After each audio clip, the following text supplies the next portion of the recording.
Pernah nggak sih kita ngerasa lagi di puncak-puncaknya bahagia, terus harus balik lagi menghadapi kenyataan hidup yang berat?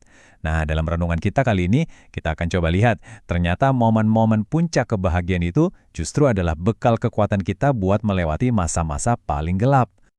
Sebelum kita lanjut, coba deh kita berhenti sejenak. Pejamkan mata sebentar, coba ingat lagi satu momen paling berkesan dalam hidup Anda. Mungkin waktu mencapai sesuatu yang luar biasa, atau momen penuh syukur, atau saat di mana Anda merasa dekat banget sama Tuhan. Coba pegang erat kenangan itu ya, karena itu bakal jadi kunci dari renungan kita hari ini. Oke, kita mulai perjalanan kita dengan sebuah momen puncak yang luar biasa yang tercatat dalam kitab suci. Kita akan lihat sama-sama kisah transfigurasi. Coba kita bayangkan ya, di sebuah gunung yang tinggi, Yesus cuma ngajak 3 murid terdekatnya, bukan rombongan besar. Ini tuh kayak sebuah momen yang intim banget, disiapkan khusus untuk menunjukkan sesuatu yang sangat-sangat agung. Dan tiba-tiba, di puncak gunung itu terjadilah sesuatu yang di luar nalar. Di depan mata mereka, wajah Yesus bersinar terang banget kayak matahari, dan pakaiannya jadi putih cemerlang, sampai silau. Terus, seakan itu belum cukup, muncullah Musa dan Elia, 2 nabi besar dari masa lalu. Mereka ngobrol sama Yesus.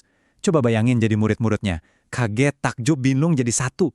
Nah, inilah yang namanya momen puncak sejati. Pemandangan yang luar biasa kan? Tapi, terus kenapa? Apa artinya semua ini buat kita? Kenapa momen-momen kayak gini penting banget? Ternyata, momen itu bukan cuma buat dinikmati, tapi untuk jadi bekal buat perjalanan turun ke lembah. Nah, ini dia inti pesannya. Momen-momen puncak yang bisa kita sebut momen tabor ini bukanlah tujuan akhirnya.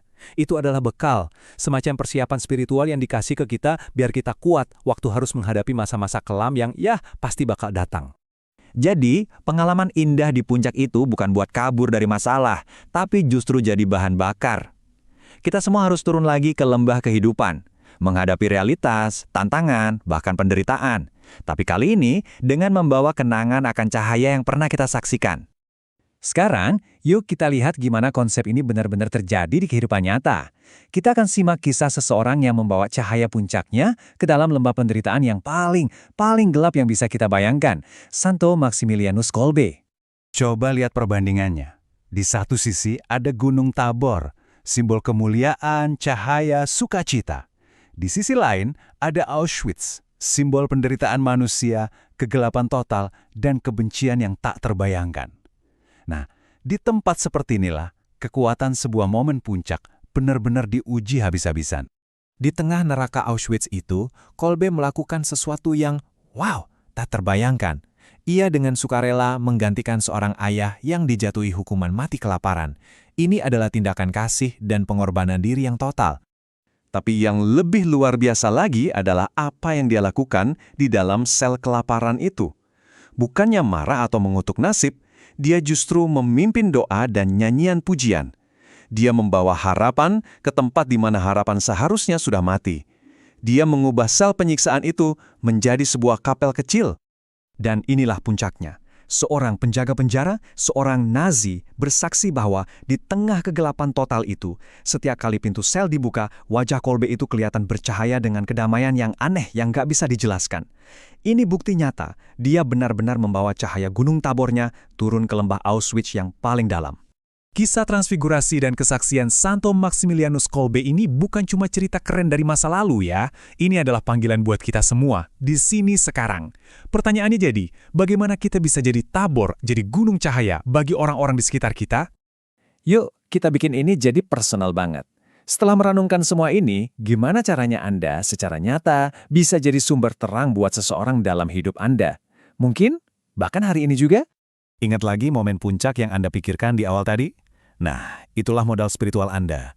Pengalaman itu adalah bekal yang Anda simpan di dalam hati, siap dipakai sebagai sumber kekuatan pas kita lagi ada di lembah kesulitan. Dan perlu kita ingat, jadi cahaya itu gak harus selalu melakukan hal-hal heroik kok. Bisa jadi sesederhana kita memilih buat sabar waktu rasanya pengen marah. Atau sekedar memberikan senyuman yang tulus. Atau, ini yang paling susah mungkin, tetap menunjukkan kebaikan, bahkan pas hati kita sendiri lagi terasa berat dan gak karuan.